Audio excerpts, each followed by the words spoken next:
आज हम लोग जिस टॉपिक पे डिस्कस करेंगे वो टॉपिक है स्ट्रक्चर ऑफ एंथर।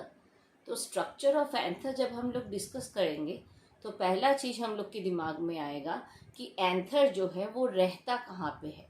तो एंथर रहता है एंजियोस्पर्म्स में। एंजियोस्पर्म माने क्या है, हम लोग पौधे को दो कैटेगरी में डिवाइड कर सकते हैं। एक पौधा जिसमें फूल रहता है और एक पौधे जिसमें फूल नहीं रहते हैं।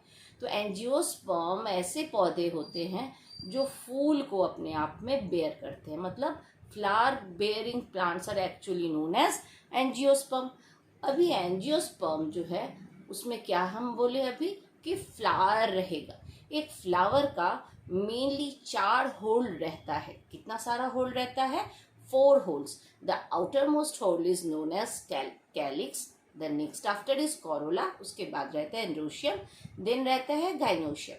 वो जो थर्ड होल है, क्या पढ़े हम लोग, क्या समझे? Third whole. थर्ड होल में जो रहता है उसे हम लोग कहते हैं एंड्रोशियम। एंड्रोशियम में रहने वाला या थर्ड होल में रहने वाला एंड्रोशियम को हम लोग बोलते हैं स्टेमन। क्या बोलेंगे? स्टेमन। अब ये स्टेमन क्या है? स्टेमन is a male reproductive part. What is स्टेमन? स्टेमन is a male reproductive part. तो पहला दिमाग में हम लोग को क्या आया कि एंजियोस्पर्म माने क्या होता है? Flower bearing plant.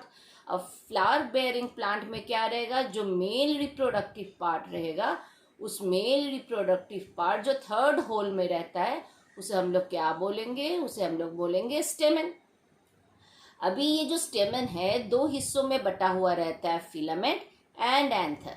ये पिक्चर अभी हम लोग कॉन्सेंट्रेट करेंगे। इसमें देखेंगे कि लंबा स्लेंडर टाइप का एक चीज देखने को मिल रहा है और ऊपर एक अंडाकार चीज देखने को मिल रहा है। ठीक है, अब ये जो पतला सा लंबा वाला पोर्शन है इसे हम लोग कहेंगे स्टेमन का हम लोग क्या बोलते हैं? फिलामेंट। तो normally स्टेमन is divided into filament and anther. इसमें से ये जो स्लेंडर वाला पार्ट है इसे हम लोग कहते हैं फिलामेंट।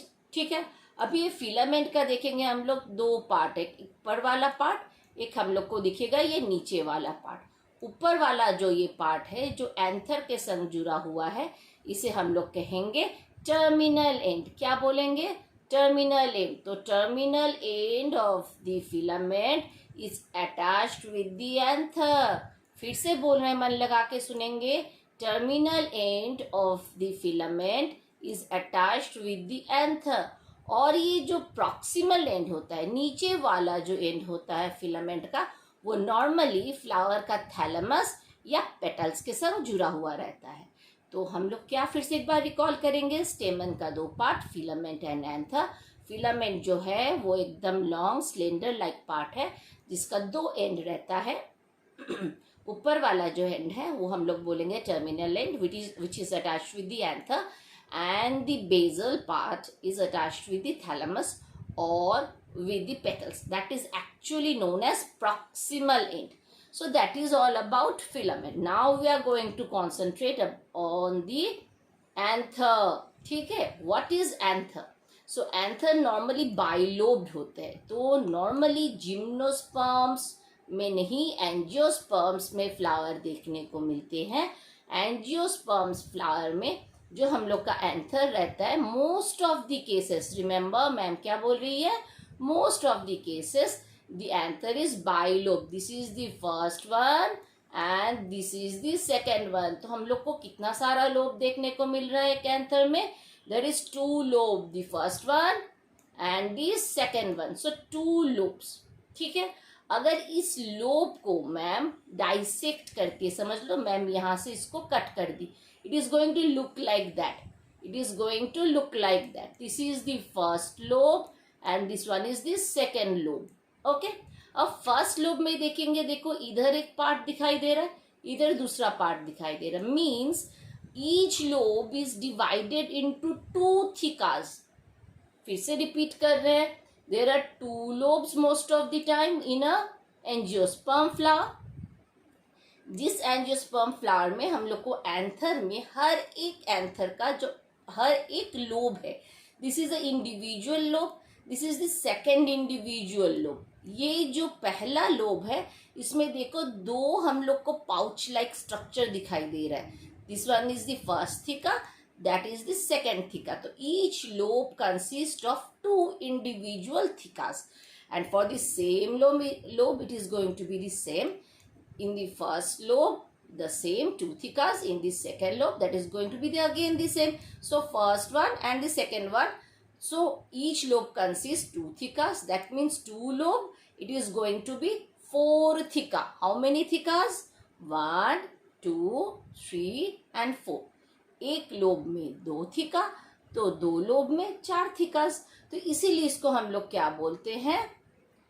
2 लोब्स एंड, ठीक है, और डायाथीका, क्योंकि हर एक लोब में 2 theca, so 1 and 2 that means 2 thecas.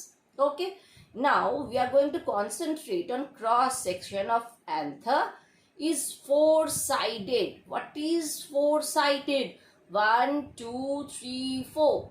1, 2, 3, 4. So when we dissect the anther, it is going to be like 4-sided. 1, 2, 3, 4. Okay. So this kind of 4-sided structure, kitna sided structure? 4-sided structure is known as tetragonal structure. क्या बोलेंगे इसको हम लोग? 4-sided structure को tetragonal structure. Okay, अब ये tetragonal structure का अगर ये 1, 2, 3, 4, सो 4 कॉर्नर्स और four sided structure is known as tetragonal structure. अब हर एक टेट्रागोनल का हर एक कॉर्नर्स को अगर हम लोग कॉन्सेंट्रेट करेंगे, it is going to look like that. 1, 2, 3, 4, there are 4 corners. तो ईच कॉर्नर में हम लोग को क्या दिखाई देगा? Possesses microsporangia. तो four sided structure is known as tetragonal structure. Tetragonal structure के हर एक टेट्रागोनल स्ट्रक्चर के कॉर्नर में हम लोग को क्या दिखाई देगा? माइक्रोस्पोरेंजिया. 1, 2, 3 एंड 4. ठीक है, अब ये माइक्रोस्पोरेंजिया जो है, जो टेट्रागोनल स्ट्रक्चर्स के कॉर्नर्स में अवेलेबल है, that is going to develop into pollen सैक्स.